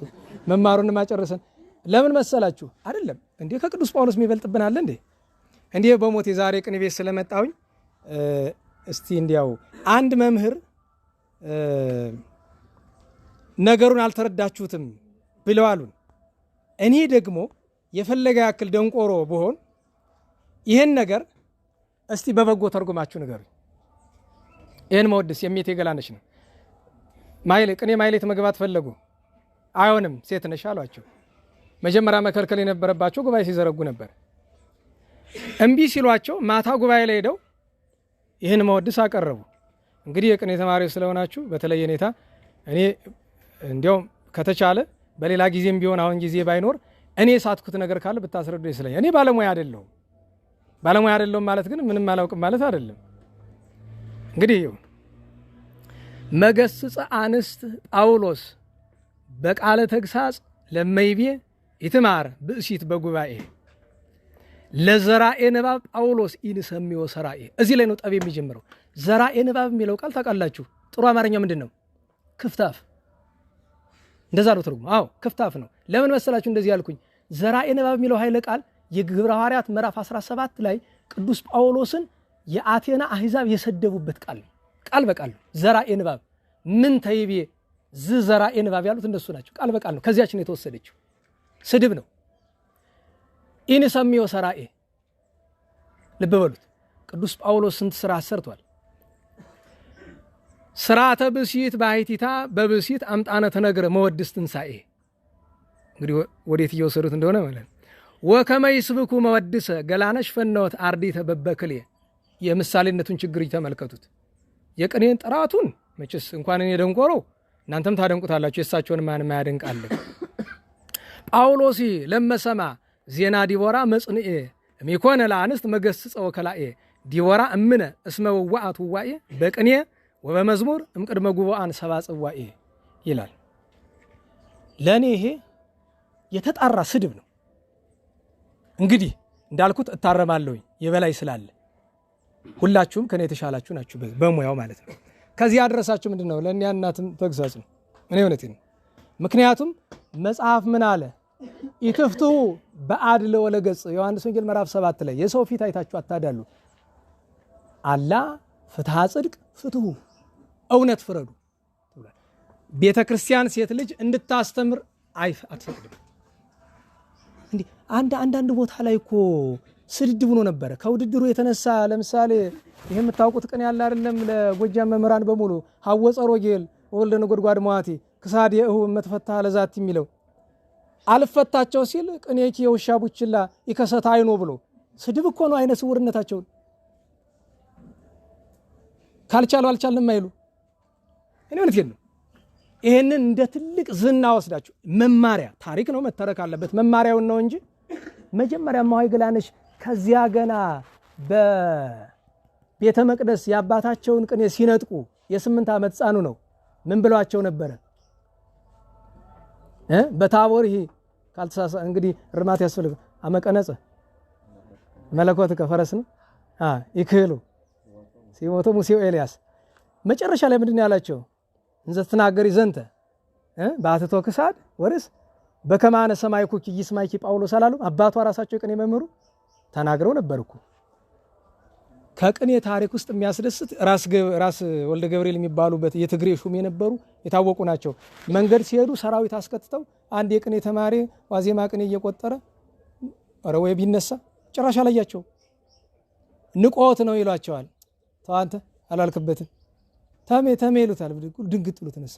ጌታዬ ምን ሆነ ነው ቤት አልሞላልኝ ብሎ ምን እያልክ? ፈረሱ ለፈሮን ይቤ ድህረ እስመ እግሩ ኢለ መደብ ኃይራ አትለው ብለው ሞልተውለት ሄዱ ይባላል።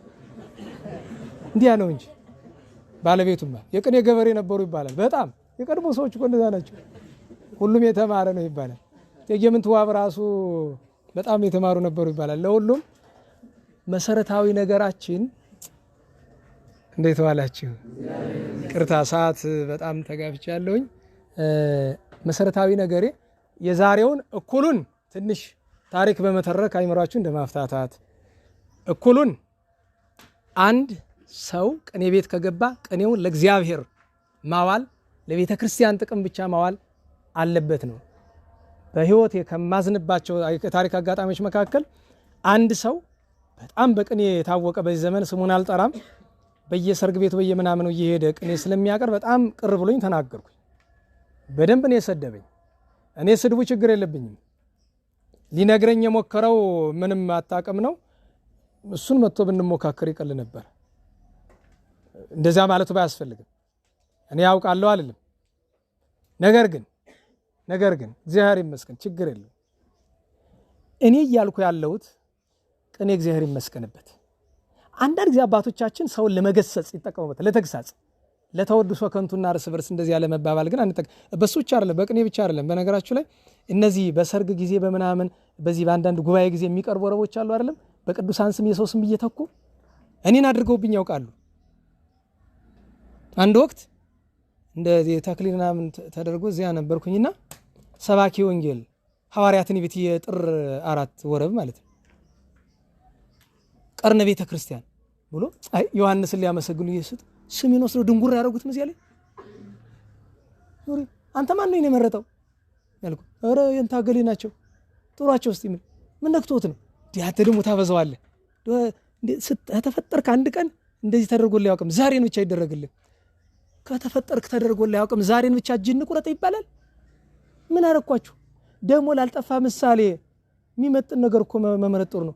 ሐላይ ከዮሐንስ ሂዶ ቅዱሳን እንኳን ከማይወዳደሩት ነውር ነው። ይህን እየሰሙ አንዳንዶቹ ዝም ማለታቸው ያማል፣ ያስነቅፋል። እና ትልቁ ዛሬ ልነግራችሁ የፈለኩት መልእክት ቅኔውን ለእግዚአብሔር ክብርና ውለው አስፈላጊ ሆኖ ሲገኝ ለተግሳጽ ሊውል ይችላል። ሰው ለማመስገን ግን መዋሉ ተገቢ አይመስለኝም። ይሄንን እሳቸው በኋላ አርመው ይነግሯቸዋል። ችግር የለውም። ጉባኤ ስትጀምሩ እንደዚያ በጉባኤ ሰዓት ይነግሯቸዋል። አይ እንግዲህ የቆየ ባህል ስላለ በአንድ ጊዜ መተው ላይቻል ይችል ይሆናል። ነገር ግን ቅኔ በብሉይም በአዲስም በቅዱስ ያሬድም ብንለው በዮሐንስ ገብርኤል እንበለው በነደቀ እስጢፋኖስ በምንም እንበለው መንገድ የሳተባቸው በሙሉ በነፍስ ተጎድተዋል። በግልጽ ማንነጋገር። ስለዚህ ለእግዚአብሔር ዓላማ፣ ለቤተክርስቲያን ዓላማ፣ ለመንፈሳዊ ዓላማ፣ ለመንፈስ ቅዱስ ዓላማ ብቻ እንጠቀምበት። አንድ ሁለተኛው ነገር እባካችሁ እንዲያው በእግዚአብሔር በእመቤታችን በቅዱሳን ብሎ ማማል ስህተት ነው። ስለዚህ ልላችሁ የምችለው አንድ ነገር በሞቴ ብቻ ነው። ክርስቲያን እንሆን እባካችሁ። ቅድም ነግሬያችኋለሁ። እስከ ጫፉ ድረስ ቅኔ ብትማር አትድንም። ብሉይ ሐዲስ ብታውቅ አትድንም። ዜማ ብታውቅ አትድንም። የአራት ጉባኤ መምህር ብትባል አትድንም። ካልኖርክበት በቀር መንፈሳዊነቱ ከሌለ ህይወቱ ከሌለ አትድንም። በዚያ ላይ ደግሞ የአንዳንዱን ሰው ቅኔ ምንድነው ይባል ይሄማ መልክ አይደለ መስል ትላላችሁ ይባላል። መልክ ችግር አለው? መልክ ይናቃል። መልክ ሰምና ቅኔ ያለው መልክ የለም። ይሄም ማርክ የሆነብህ አይደለ ሲሉ ሰማሁ።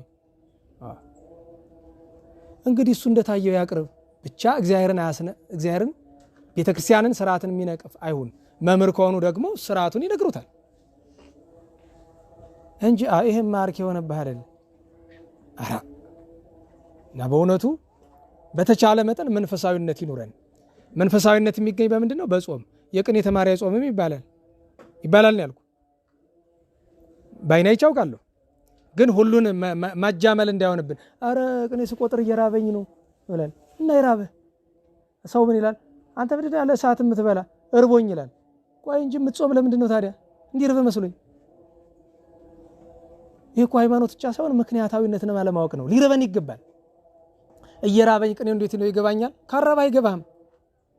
ስለዚህ መጾም ያስፈልጋል። መጸለይ በሞቴ ዳዊት ሰዓት ደግሞ ውዳሴ ማርያም ሰዓት ደግሞ ከኋላችሁ ከአጋንንት ጋር ነው የምትሉ። ከዚያ በኋላችሁ ቅኔያችሁ ላይ ሰይጣን ነው የሚሆነው። ሰይጣን ቅኔ ያውቃል አያውቅም? የዛሬ ጥያቄ ነው። ሰይጣን ቅኔ ያውቃል አያውቅም? ያውቃል አያውቅም?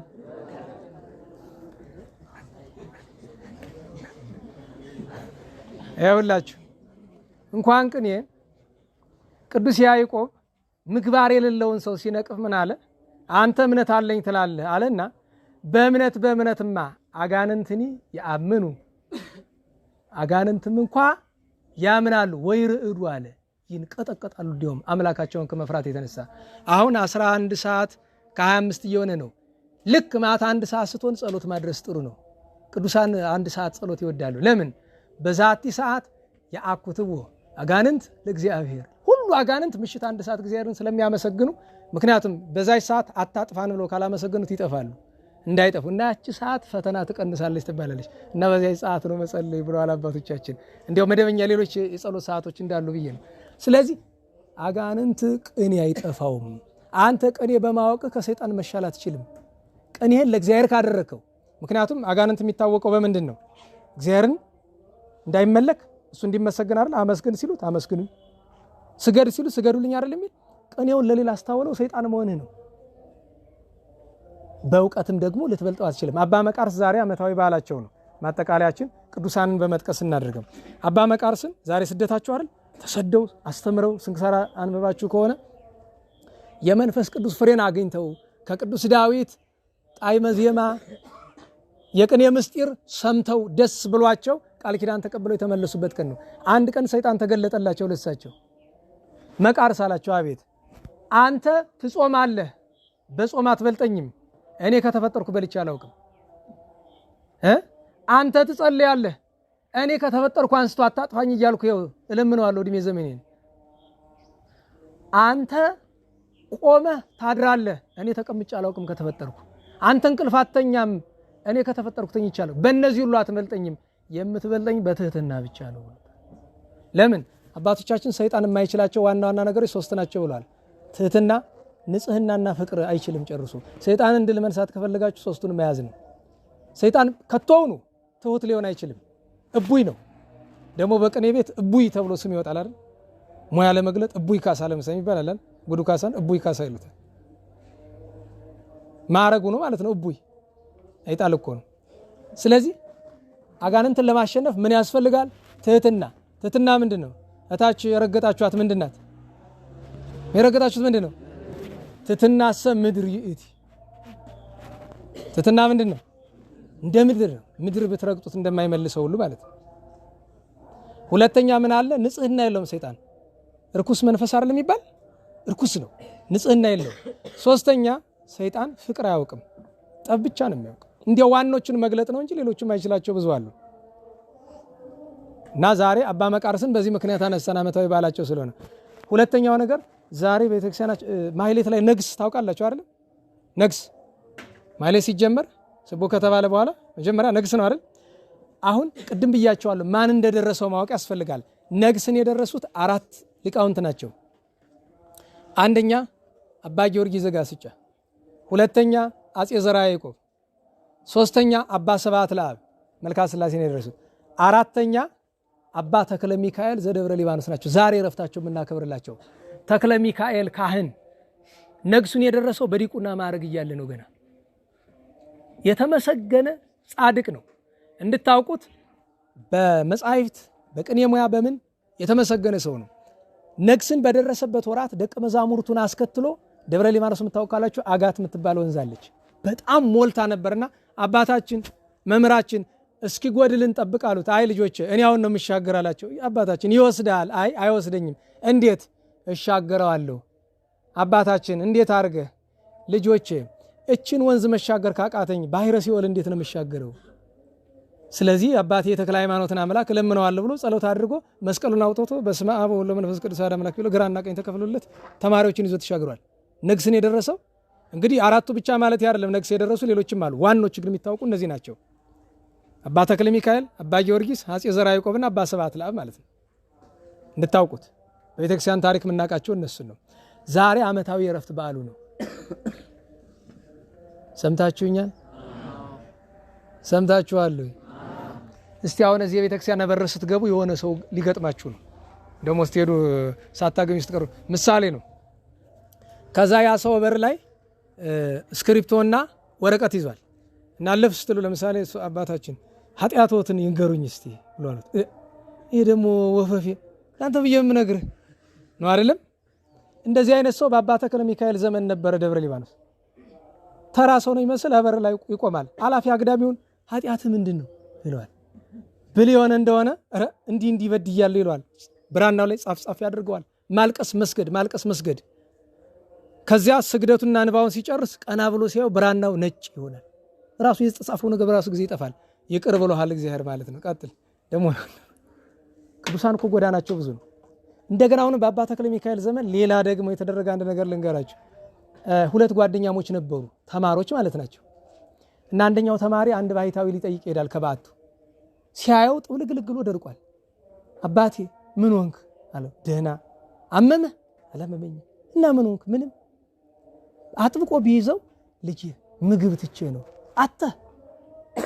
ኧረ አላጣሁም። ፈልገው? ኧረ አይደለም። እናሳ ገዳሙ ቅዱስ ስፍራ ስለሆነ ተወሰነ የተሰጠችኝ መጸዳጃ ስፍራ አለች፣ ሞልታለች። ስለዚህ ምግብ ተመግቤ ቅዱሱን ስፍራ ላይ አላቆሽሽም ብዬ ትቻለሁ ምግብ አለው። ወይኔ አባቴን ብሎ ይሄድና ያኛውን ደቀ መዝሙር ጓደኛውን አንተ ወንድም ይላል፣ አቤት ና እንሂድ። ወዴት? ኢየሩሳሌም ደርሰን እንምጣ። ከደብረ ሊባኖስ ኢየሩሳሌም በዚህ ምሽት ይለዋል። ችግር የለውም። ኧረ እባክህ አድረን ነገር እንሂድ። የለም አሁን ነው የምንሄድ። እሺ አንዳንድ ስንቅ እንያዝ። ስንቅ አይደለም የሚያስፈልገን፣ ይሄ እንደ ሳፋ የሚመስል ነገር የጥንት አለ እንደዚያ እንደሱ ያለና መቅጃ ነገር ነው የሚያስፈልገን። ወዴት ይዞት ይላል? ወደዛ ሽንት ቤት እንጥረገው። ሲያዩት ቀዳዳዋ ጠባብ አይደለችም ጊዜም ሲሰራ። ይሄኛው አንደኛው እስከ አንገቱ ገባበት ሄዶ እየቀዳ ይሰጠዋል። ያ ከገዳሙ ውጭ ሄዶ ስንት ሀገር ደፍቶት ይመጣል። እንደዚህ አድርገው በአንድ ሌሊት ጨርሰው ታደሩ። ሳምንት ከጉባኤ ከቤተ ክርስቲያን ሳይደመሩ ቀሩ። እነዚህ ወንድሞች ምንድናቸው ተብሎ ሊቀጡ ነበረ። በኋላ ታሪኩን ሲያውቅ እውነትም ኢየሩሳሌም ደርሳችሁ መጣችኋል። ከዚህ በላይ ምን ኢየሩሳሌም አለ? አንተ ቀራኔው አንተ ጎልጎታ አለ የሚባል አንድ ባለቀን ያለ አይደለም?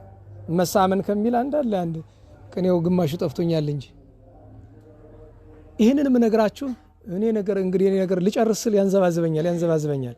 ዋናው እግዚአብሔር የአባ ተክለ ሚካኤል የአባ መቃርስ የአባ ዲዮናስዮስ የ40 ሰማይን በረከት ያሳድርብን። ክርስቲያኖች እንድንሆን መድኃኔዓለም ያብቃን። መንፈሳዊ ሰዎች እንድንሆን ያብቃን። ዛሬ በቤተ ክርስቲያን ላይ መከራ ስላለ እባካችሁ ጧት ማታ ጸልዩ። እናንተ የሚመስሉ ደቀ መዛሙርት ያው ፊት ለፊት ላያችሁ እያያችሁ ላላችሁ ለምሳሌ የአንድ ወንድማችንን ፎቶ ላሳያችሁ። ይሄ ኩታራ ዲያቆን ይታያችኋል። ቀድሶ ወጥቶ ነው አይደለም? በመድፍ አካሉ ተበታትኖ ነው የተቀበረ ከ6 ሌሎች ቀዳሾች ጋር ማለት ነው። ለ7 ነው የሚቀደስ። አትሮንሰ ማርያም ለ7 ነው የሚቀደስ። የደብሩ ስርዓት ነው።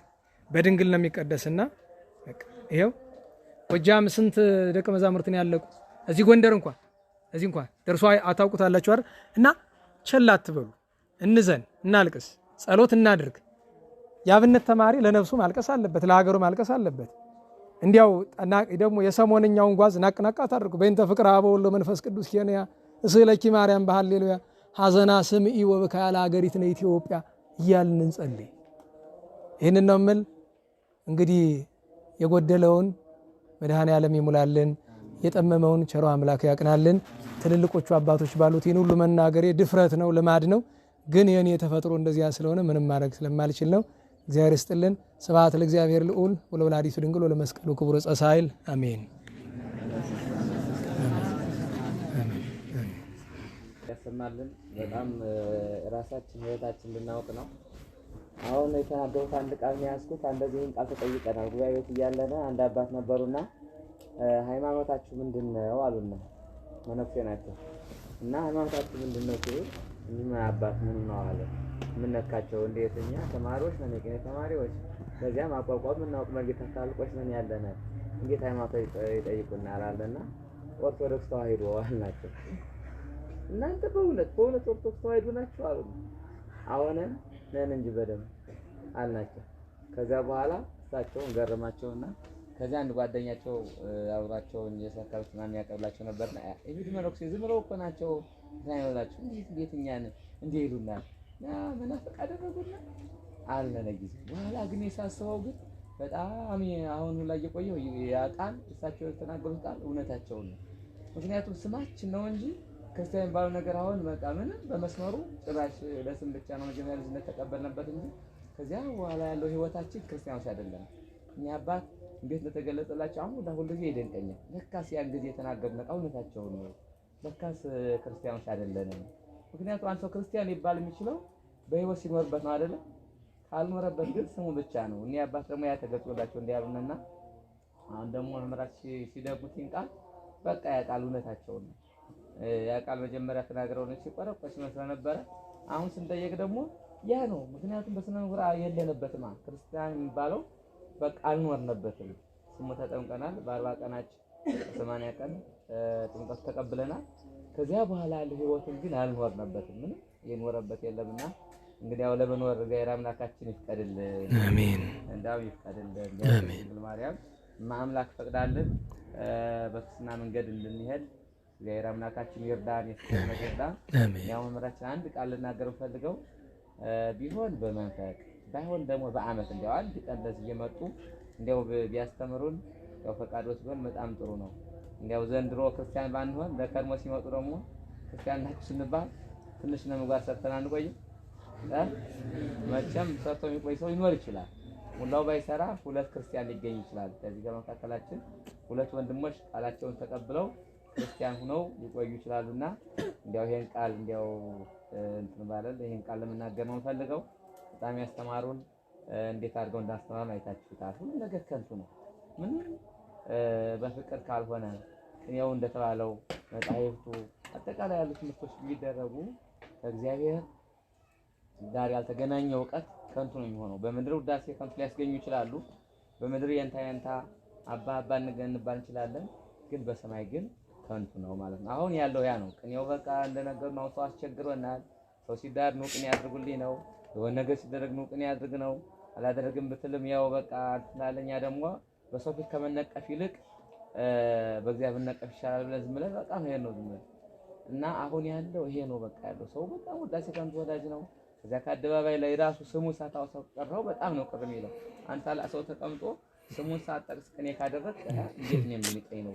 ከዚህ ጉባኤ መካከል ተቀምጬ እኔ በቅኔ ሳልነሳ ያቀረቡ በጣም ትልቅ ችግር ነው እና ያለው ጊዜ አሁን ይሄ ነው በቃ ከዚያ ከፈጣሪ ይልቅ በቅኔው የሚመሰገነው እኛ የምንመሰገንበት ነው። በቃ መሞጋገስ ነው በቃ የንታገሌ እንገሌ እየተባባሉ መሞጋገስ ሆኗልና በጣም ቅኔው ስርዓቱን አጥቷል። በጣም ስርዓት ነው ያጣውና እንግዲህ ይሄን እግዚአብሔር አምላካችን ፈቅዶ እንደው የሚያስተካክል ጊዜ ሊኖር ይችላል።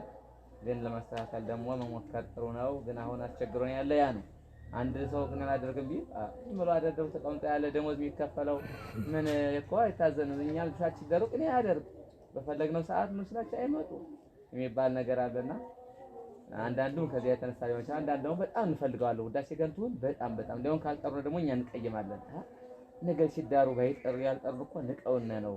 እንዴት እኔ ተቀምጬ ወይ ተቀምጦ እንዴት እኛ ቅኔ ሳናደርግ እንዴት ይዳራሉ ብለውና ራሳችን ቅር ይለናል።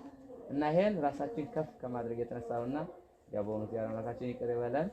መምህራችን ቃሎት ያስተማርልን። መምህራችን አድሮ ፈጣሪና ያስተማረን በቃ አስተማረን የማይገቡን ነገሮች ሁሉ መክሮና ገስጾናልና አሁን በድጋሚ ለዑለ ባሕርይ እግዚአብሔር በወንድማችን አድሮ የመከረን የገሰጸን ክብርና ምስጋና ይግባው። የአገልግሎት ዘመናችን ያስረዝምልን። ትልቁ ፍጻሜ ነውና ወንድማችን ደግሞ እንደው ፍጻሜ ላይ በእተው እግዚአብሔር አምላክ ለፍጻሜ እንዳይመጣልን ሁላችን ጸሎት ነው። ስማቸው ገብረ መድኅን ይባላል። እንግዲህ በጸሎት ከቻለን ሁላ እናስባቸው። በአሁን ጊዜ እውነት የሚናገር መምህር የለም አለ እንደዚህ እውነት የሚናገር ከዚህ ከመጣ በቃ አይንታቤሮት በጣም ጎበዝ ናቸው። የኔ ያክል ተማሪ ሰብስበው የኔ ያክል ደከመኝ ሰለቸኝ ሳይሉ የሚያስተምሩ አባት እንዲህ ያሉ የት ይገኛሉ ብሎ ቀማሞገስ ነው እንጂ በቃ የእውነቱን ተናግሮ መሄድ የለም። እኔ ደግሞ በቃ በጣም ጥሶ ናቸው አያችሁ በቃ ብሎ ከዚያ ተማሪውም የመምህሩ ልዕልና ሲነገር በቃ ደስ ይለዋል። ምንም የሌለንበት ነው በስራው አይ እንዴት ያሉ መምህር ናቸው አይ ትጋታቸው በቃ እንዴት አድርገው ጉባኤውን ዘውታል ብሎ በቃ መምህሩን አሞግሶ ተማሪውን አሞግሶ ነው የሚሄደው። እና እሳቸው ግን ያለበት ችግር ሁሉ ነግረውና እንዲያው ሰዓት የለው ነው እንጂ ብዙ ያስተምሩ ነበር። አሁን ሰዓት እየመሸባቸው ነው። እግዚአብሔር ይስጥልን። እናንተም እንግዲህ መምህራችን እዚህ ጥላችሁ የሰማችሁሽም ታድላችኋል፣ ሁላችንም ታድለናል።